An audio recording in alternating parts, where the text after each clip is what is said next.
Talk Evergreen, and your host, Sister Tanya Sellers. Good evening and welcome back to Talk Evergreen. My name is Tanya Sellers and I'm the Evangelistic Growth Group Director here at Evergreen Missionary Baptist Church of Oakland, California. If you have not done so, please make sure you like, comment, and subscribe and share this live broadcast. List your city and state in the chat and let us know where you're watching from. And please feel free to ask questions as we are live. Also, be sure to follow us on Instagram and TikTok at Evergreen of Oakland. I'm very excited to be here tonight with our live audience, and we have very special guests with us this evening. If you've been watching us for some time, you know we like to have a political discussion, usually every quarter. And we think it's really important that as a Christian, you also have a voice in politics. So we have two very special guests tonight, and I'm going to allow them to introduce themselves to you. But first of all, I want to make sure you realize our discussion this evening, it's going to be three different points of view. Baby boomer, myself, Gen Z, and millennium. So we're going to have three different points of views, and that's all right. But tonight we are going to discuss politics, local politics, and national politics. And please remember, our point of views are not the point of views of Evergreen Missionary Baptist Church. So I'm going to introduce our two guests tonight, Devani Watkins and Shay Abrams. Can you ladies please just give us a little bit of background about yourselves? Sure, I can start. Hi, my name is Devani. I'm the Gen Z. I've been on here before talking about politics. I'm the ministry leader for Evergreen for Justice. I'm also a senior at University of San Francisco studying kinesiology, so this is my last semester. And I'm very active and very boisterous about all things politics. So yeah, that's why I'm here. All right, Shay. Good evening. My name is Sharcey. I also go by Shay. I'm from Oakland, California. I'm also a returned Peace Corps volunteer. I've served in South Africa, Ghana, and Eswatini. I currently work at a nonprofit called YEP, Youth Employment Partnership, here in Oakland. I'm also a lover of politics, and I'm really looking forward to having this conversation. Now, aren't you also an author? I am. Don't leave that out. Yes. I'm also an author of a book called A Ghetto Rose. You can get it on Amazon. It's a memoir. It's about growing up in Oakland, as well as my time living abroad and being in a sisterhood. I'm also a member of Sigma Gamma Rho Sorority Incorporated. So yes. All right. Okay. Well, I'm excited about tonight and about our discussion. So ladies first. Again, we may have different views, different opinions, but I'm going to throw this out to you both, okay? What do you think about, everyone has heard in the news about our governor, Gavin Newsom, about some comments that he made, I think it was a couple of days ago, in Atlanta. They were having kind of like a town hall meeting, and Governor Newsom made a statement.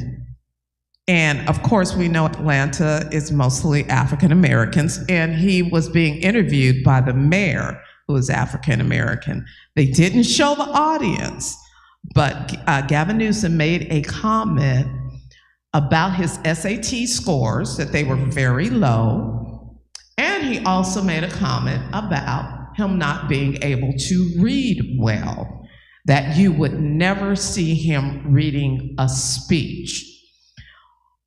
But what he really meant is that he's dyslexic, and I am also. So sometimes it's hard to read off of a piece of paper, but it sounds like obviously with him being the governor, he has it under control. So he made the comment, "I'm just like you all."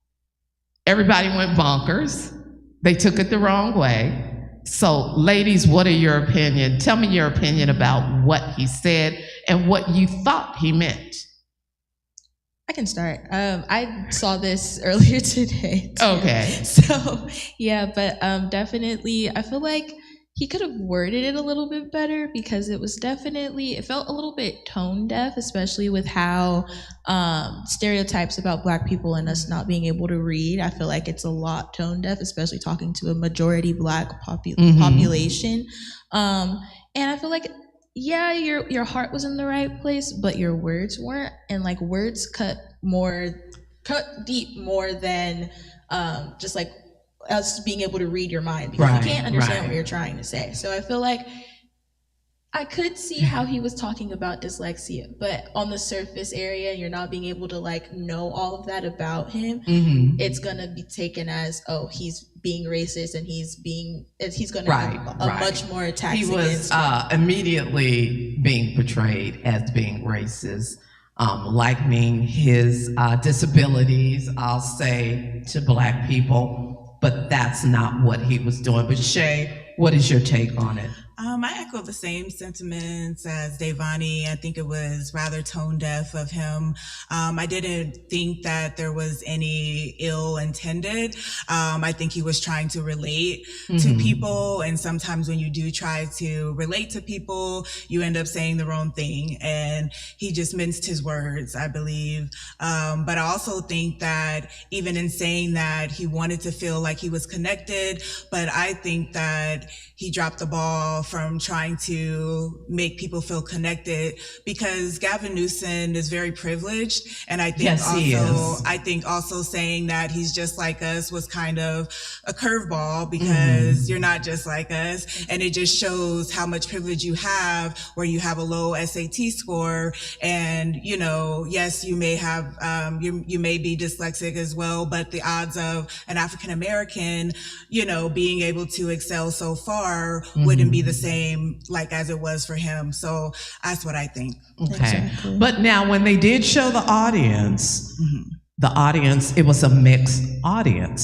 So it wasn't just Black people. Yes. So then it made you kind of look at what he was saying a little differently when he was saying, this was my take, when he was saying, I'm just like you, meaning I'm just like everyone else. Yeah. I think in his mind, that's what he was saying. I'm just like everyone else. But I agree with you, ladies. Tone deaf. Yes. Because he is privileged. Absolutely. Everybody knows that. We love Gavin Newsom, but he is privileged. Yes. And I think he was really trying to identify with just people. Yeah. Yeah. So, you know, that was, it was good, and in some parts of it wasn't so good. So let me ask you, ladies, I'm going to jump to the State of the Union address. I believe it's last night. Yes. With with the Commander-in-Chief. Yes. I'll put it that way. Did you all watch it? I caught clips of it. Yes. Yeah, I didn't get a chance to watch it. Yeah, it was quite long. So Shay, what are some points that stood out to you? Some points that stood out was basically his stance on immigration and ICE. That was one of the main things that really was his speech captured. Just still talking about how there's war on people and how we really need to do better. We had people in there in the audience that were speaking against him, but unfortunately he still kept going on with the same rhetoric. So yeah, that was mainly what it was about. Okay. As my mother used to say, it was all me, my, and I. Yes. It was all about him and his accomplishments in his mind. Again, these views are our own personal views, not the views of Evergreen Missionary Baptist Church.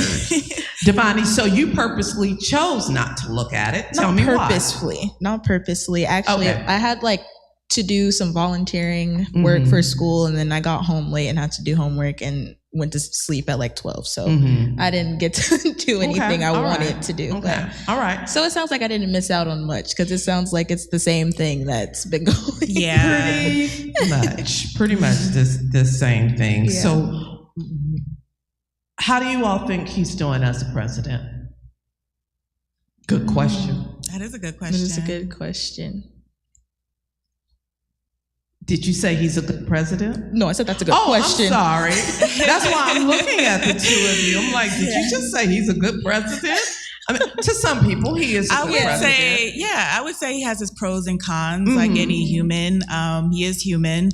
At the end of the day, I do think that there are some areas where he excels in terms of getting things done and, prioritizing things. But I also feel like morally, there are a lot of things that he is challenged with and that is impacting the lives of people, not only here, locally or in the States, but also abroad. Let's talk about some of the pros, because you brought that up, some pros and cons. Let's talk about some pros.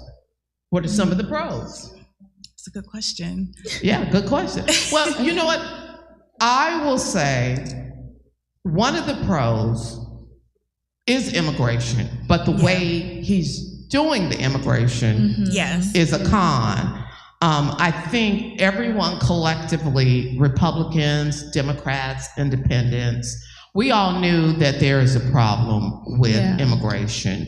And then a lot of us were under the belief, okay, we need a firm hand to get this under control because it's totally out of control. And I think everyone across the board could agree upon that. Yes. But what we were told that would happen and who they would go after, Right. that has not happened. Yeah. Right. So do you all know anyone or have any friends or friends of friends that have had any run-ins with ICE? I remember in middle school, I had a friend during his first presidency. He was gone for like a month after because he is from Nicaragua and him and his family came over not through like the legal process, but they were seeking refuge because there was wars and there was like a lot of crime happening there. And so we were like wondering where he was. We were afraid because we didn't know if his family had gotten like deported by ICE or something bad had happened to him. So like we definitely were worried. But then when he showed up like a week later after that, we were like, okay, we're glad he's okay. And we made sure he was fine. But like I think that like really when that happened, that was like my turning point for like caring about what's going on in the world today and like why I wanted to have a voice and make people know that they can use their voice too. So yeah, definitely that sticks with me to this day. Like it was a very like just like a heart-wrenching moment for me because we were super close. Imagine. Well, no, actually, I cannot imagine because that is such a scary thing. Yeah. Shay, do you know anyone who has been harassed or had a run-in with ICE? No, I don't, unfortunately, or fortunately. But I've heard really horrific stories. As you stated, like, yes, tackling immigration is something that we need to do, but the way in which it's being done is not good at all. And so you've heard stories of Americans losing their lives as well as getting just caught up in the crossfire. And so that is deeply sad in me. Okay, all right. So the United States, we will be electing a new president, hopefully. What is it, 2029? Something like that. Yeah. Something like that. So, 28. 2028. So I know coming from a baby boomer perspective, yes, we are looking closely at who's going to run for president. Gen Z and millennials, are you all taking a close look at that? Is that on your radar? Do you have people who you hope would run for president? Who are some of your choices, or who are you looking at? Honestly, I'm looking at Gavin Newsom. I think he's put his bid in. I think that he would be great at it. I think he's done, a fairly good job with California. So I would love for him to put his hat in the race. Why do you think he's done a good job with California? Because a lot of people say he really has not done a good job with California. Yeah. More so, I think he gets a lot of flack for the homeless situation in California. But I mean, that's a hard nut to crack. Yeah. So I don't know what states have luck with reducing homelessness. But some people say he's done a good job, and some people say he has done a crummy job. Yeah, there's mixed reviews. But in terms of just when we look at things like the HARE Act and the Ebony Act, like he has definitely did some really great things in terms of targeting or helping out the African American community. So yes. Tell our audience about the Ebony Act. Oh, yeah. So the Ebony Act is an alert system for when there is an African American or Black female missing or even male missing. It alerts everyone's phones. It's similar to the Amber Act, but this is specific to Black and brown people. Okay. All right. So, Devani, what say you about Gavin Newsom? I like him. I can see why like some people will come after him for homelessness, but like working at St. Anthony's volunteering wise, which is a foundation in San Francisco that does free breakfast, lunch, and has a free words are not my friend today. A free clothing program as well, which is where I do a lot of my volunteering at. So I just think like talking to those people and like seeing where their stories and like talking to them and like seeing why they're homeless and why they're staying homeless. A lot of people would rather stay homeless than get help to live in the home, live in like tiny homes or live somewhere else because of the rules that they have to follow. So it's like you can't really put it all on one person because there's not really like a strong, firm hand solution to the homelessness situation that's going on across the states. But I would definitely put my bid on Gavin Newsom as well too, even though I've been putting more of my focus on like the midterms that are coming up, like taking a look at like what's going on now and like trying to figure out how I can make a difference coming in, I would want to say June. Yeah. So would you both agree that Gavin Newsom is our most strongest candidate, Democratic candidate to run for president? I would say so because a lot of our candidates are Black and brown people as well too.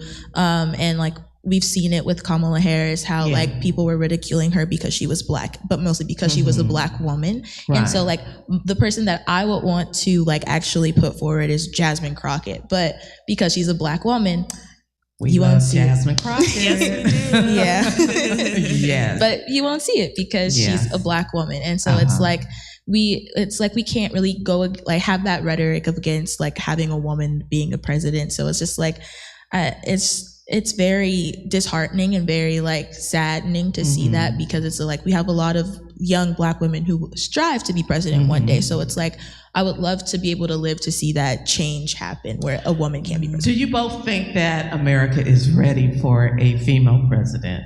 Yes. I think it's about time. Yes. It's about time. I don't think America is ready. I don't think they're ready because of a couple of things.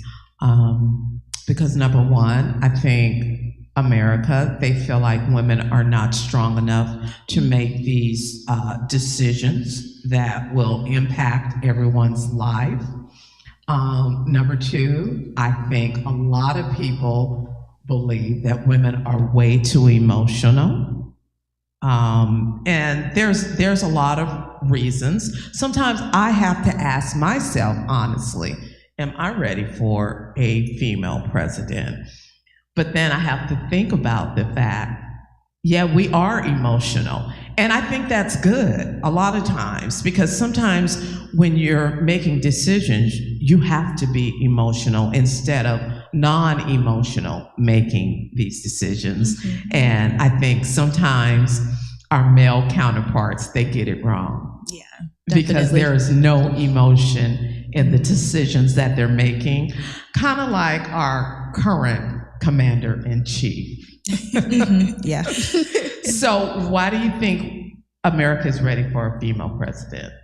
I would say I'm in between. I said my answer was it's about time we have one. Yeah, okay, it is about time. And I think so. Like you said, I think having like the feelings of being able to feel emotion is important, especially dealing with underserved populations and underserved communities. You need to be able to understand, okay, why do they have these very little resources? Why is this community the way they are? And being able to come in with not the savior complex, but going in with with the idea of, okay, I know these people that have XYZ resources. Let me put those communities in contact with these people to be able to help them. I feel like it's as simple as that. Okay, And that makes sense. I feel like women can do anything that a man can do. I definitely think that we probably would succeed a lot more as well too in the presidential seat.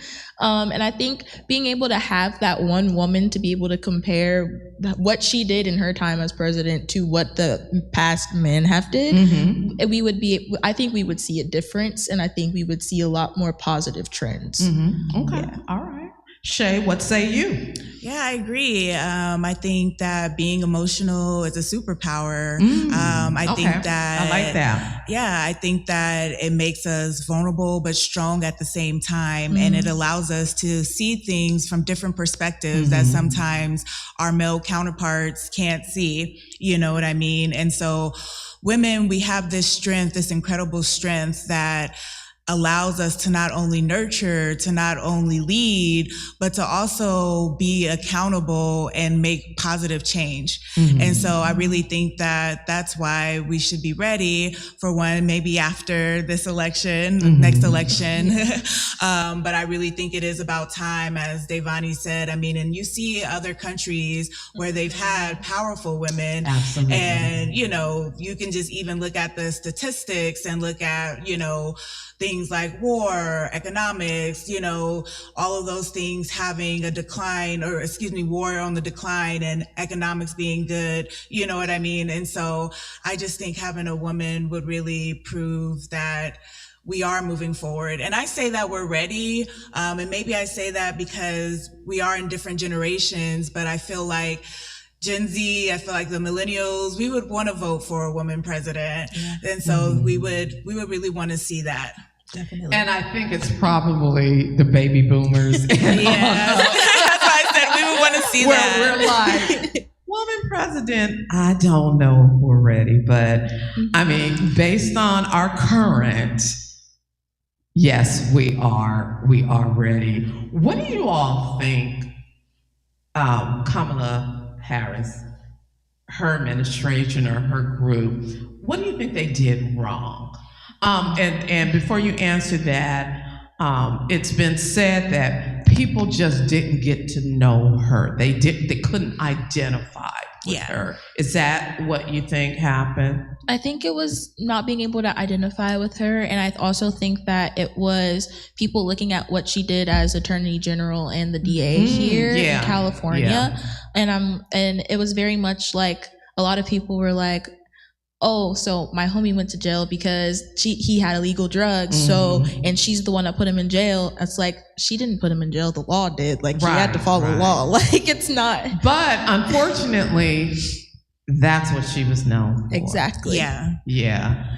And I mean, and not to criticize her, but even though she was enforcing the law, there were opportunities to change and to amend. And I think that's why a lot of people also probably didn't rock with her or support her as much. You touched on a good point, especially about not being able to identify with others and to connect. And I do think one major thing that happened on the race was about her ethnicity.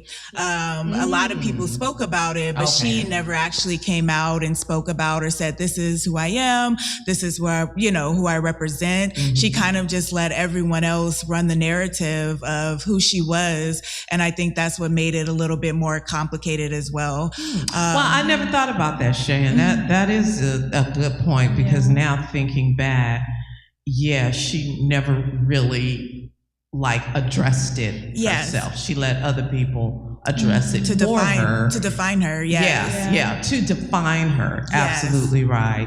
And we all know what happens when we let someone else define us. Exactly. What we're going to do, ladies, is we're going to go ahead and take a quick break while Brother Donald Taylor and Sister Candace, while they bless us in song.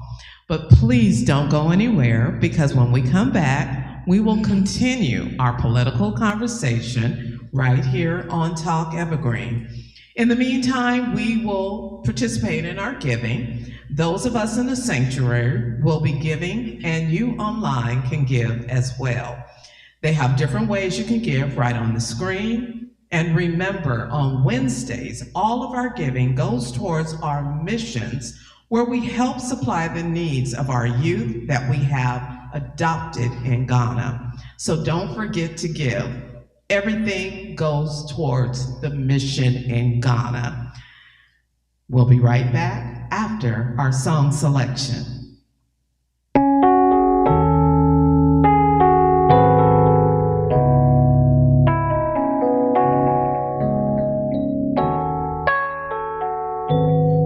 What shall I render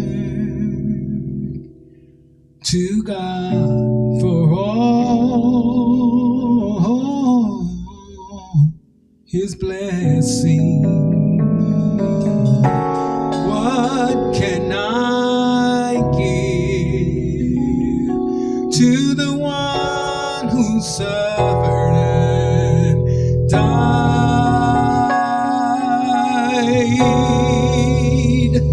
What can I offer for the blood shed on Calvary? My heart, my soul,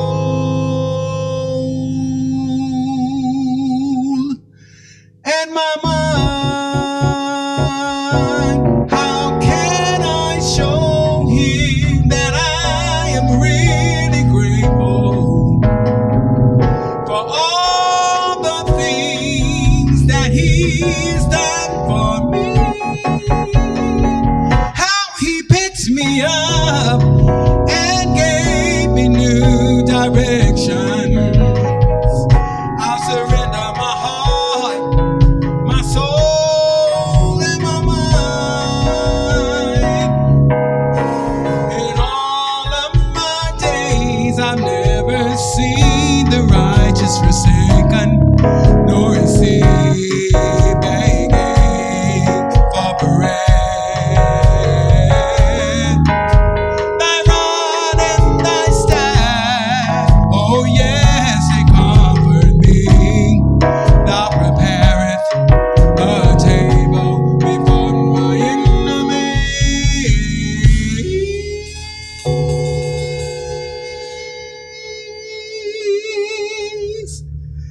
What shall I render?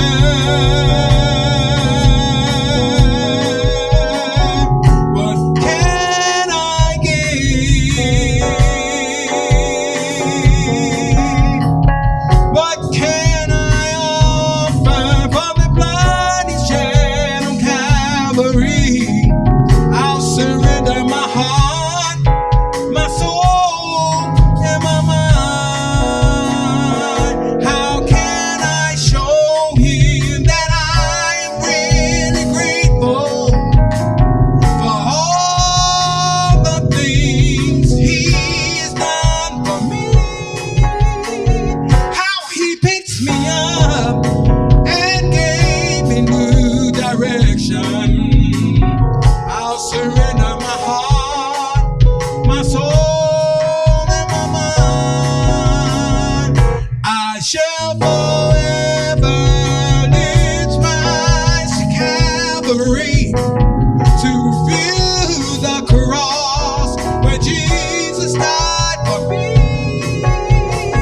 How marvelous was grace that caught my falling soul that day. My heart, my soul, and my mind. My heart, my soul, and my mind. My heart,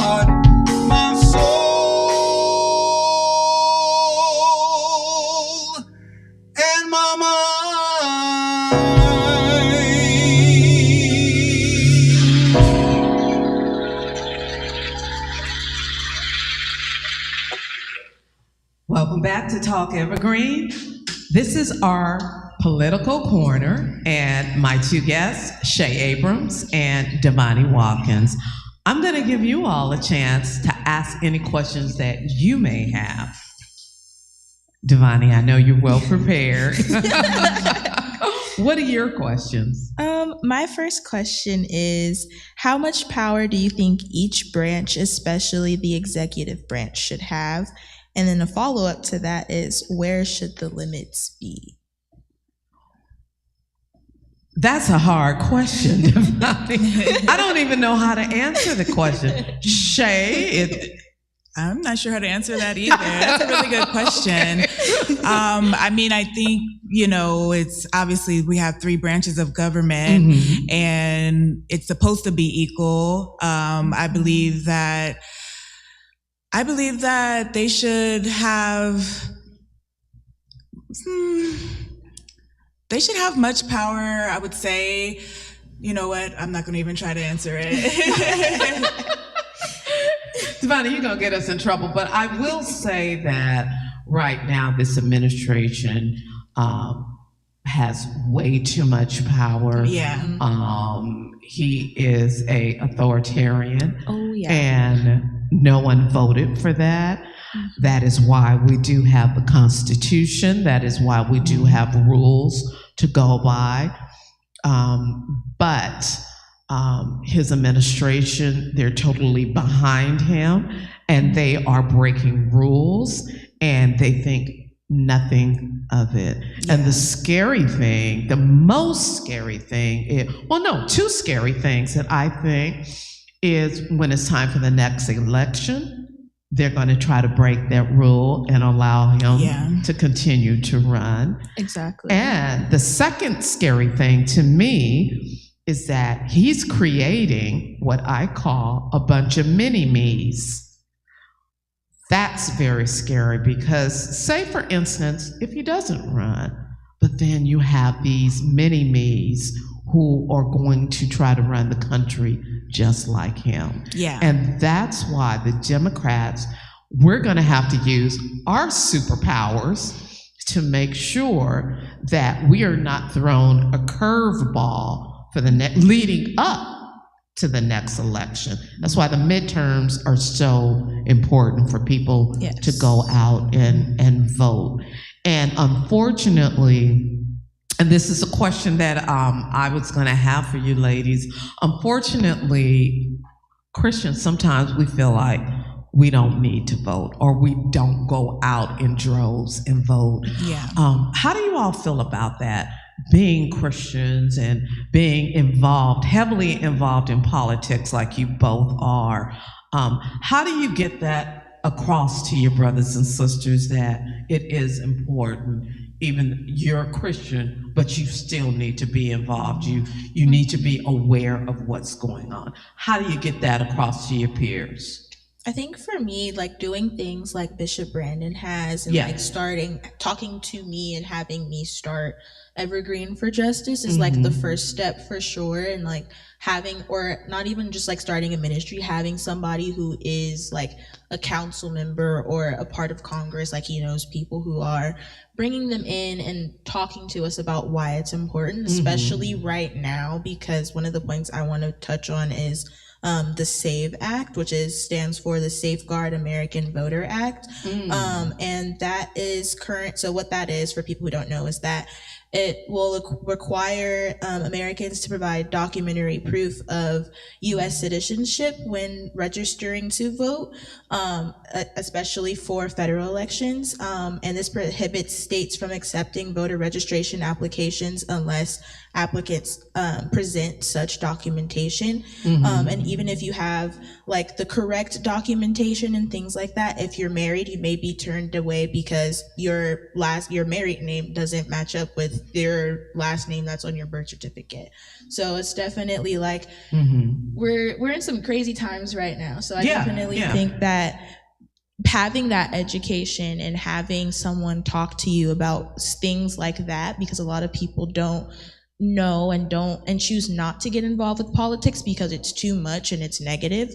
But I feel like because it's directly affecting you, and because your voice, you have a lot of power, and like you put these people in these seats. So it's definitely like you should vote because you're putting these people there. And if you don't vote, it's kind of your fault, kind of in a way. I agree with you 100%. A lot of times I hear people say, well, you know, if this isn't what God wants, then he's not going to let it happen. And But again, we're all free moral agents, and God gave us a mind to decipher, okay, what's right and what's wrong. So Shay, what is your take on being a Christian and being involved in politics? I think being a Christian and being involved in politics is imperative. I think a lot of times the things in which we vote on has a moral obligation to it. And so that's how I think about it. But I also think that voting is a choice. So I do think I understand too when some people opt out of voting, even though our ancestors and leaders fought for us to be able to have the right to vote. But it is also a choice at the end of the day. I see it as very important. And as Devani said, I think what our bishop does when he brings in council members, congressmen, things of that nature, people of that nature, that's a way to do it. I think engagement is the biggest part, engaging into the community and seeing that it not only, I think if people can look past themselves and see that it has to do with community as a whole, it has to do with people as a whole, then they're able to understand that it's really important to vote. Okay, all right. Ladies, let's talk about local politics. We have a new mayor of Oakland, Barbara Lee. Yes, she is a friend of Evergreen and a friend of the show. We love Barbara Lee. She inherited quite a bit. Yes. I think I saw it on social media last week. Her official car was stolen. What was that all about? Some people think it was an inside job, but apparently someone was able to get inside City Hall and break into her office and steal the keys to a government or to a state appointed car. They said they ended up finding the man in Vallejo with it and stuff. So yeah, it was really a big breach of security, I would say. And it's really sad that that's happened. Do you think they were intentionally trying to make her look bad, or what do you think happened? How could something like that happen? It's a great question. Good question. If we had the answer, then we could solve it for the police department, right? Yes. I sadly want to say sometimes that it's just Oakland.